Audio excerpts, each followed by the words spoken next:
전국적으로 투표가 순조롭게 진행되고 있습니다. 투표소를 연결해 분위기 살펴보도록 하겠습니다. 먼저 유권자 837만여 명 있는 서울로 가봅니다.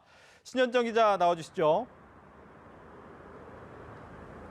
네, 저는 지금 영등포 아트홀에 마련된 투표소에 나와 있습니다. 유권자들이 속속 이곳을 찾아 투표권을 행사하고 있는 모습 볼 수 있는데요.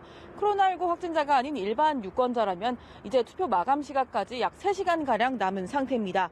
사전투표와 달리 오늘 치러지는 본투표는 1차로 교육감 등 투표용지 3장을 먼저 받아 기표하고 2차로 나머지 4장을 받아 기표하는 방식으로 이뤄집니다. 이곳에서 투표를 마친 시민 한 분과 이야기를 나눠봤는데요. 함께 들어보시죠.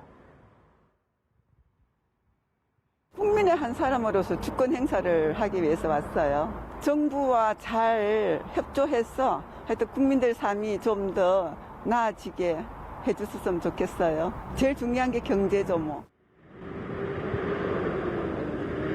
서울은 경기에 이어 전국에서 두 번째로 유권자가 가장 많은 곳입니다. 선거인 837만여 명이 시장과 교육감, 구청장 등 566명을 뽑게 됩니다. 그만큼 이번 선거 서울 지역에서 여러 관전 포인트가 거론됩니다.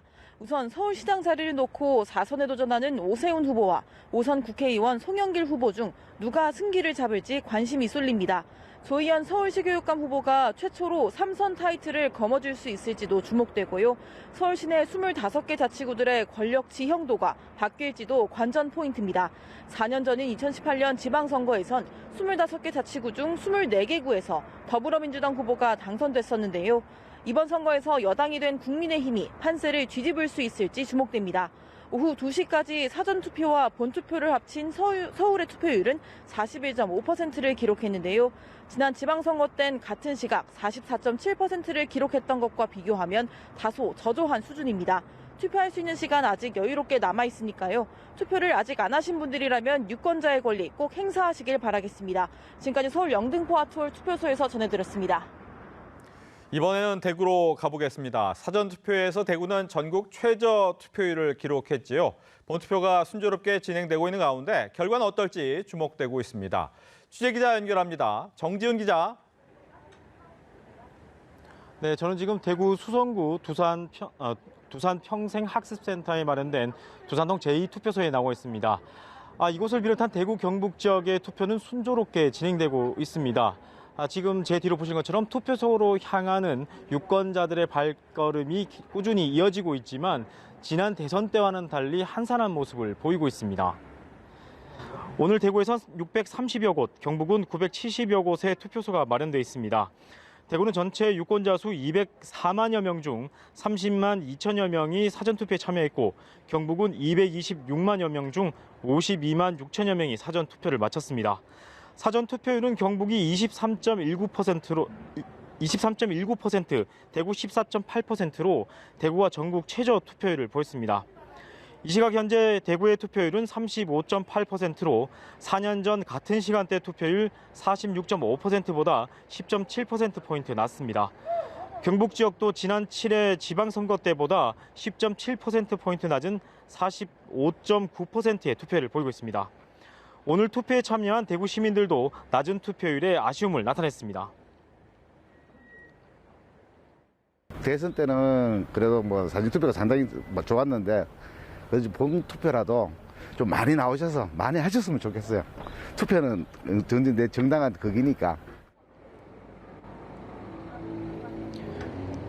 대구에선 국민의힘 홍준표 후보와 더불어민주당 서재현 후보, 정의당 한민정 후보, 기본소득당 신원호 후보가 시장 후보로 나서 대결을 펼쳤습니다. 경북에선 국민의힘 이철우 후보와 더불어민주당 임미애 후보가 맞붙었습니다. 하지만 앞선 여러 여론조사에서 국민의힘 후보와 다른 후보 간 격차가 큰 것으로 나타나 선거 열기는 크게 높지 않았는데요. 이런 점들이 저조한 투표율로 이어지진 않을지 우려가 되고 있습니다. 한편 경북 군위에선 마을 주민 동의 없이 이장이 거소 투표를 신청하고 몰래 자신이 대신 투표한 사실이 적발되기도 했습니다. 이보다 앞서 한 군위 군수 후보의 친인척이 투표를 대가로 돈 봉투를 제공하다 적발돼 구속되는 등 부정 불법 선거 운동 사례가 확인돼 경찰이 수사 중입니다. 지금까지 대구에서 연합뉴스TV 정준입니다.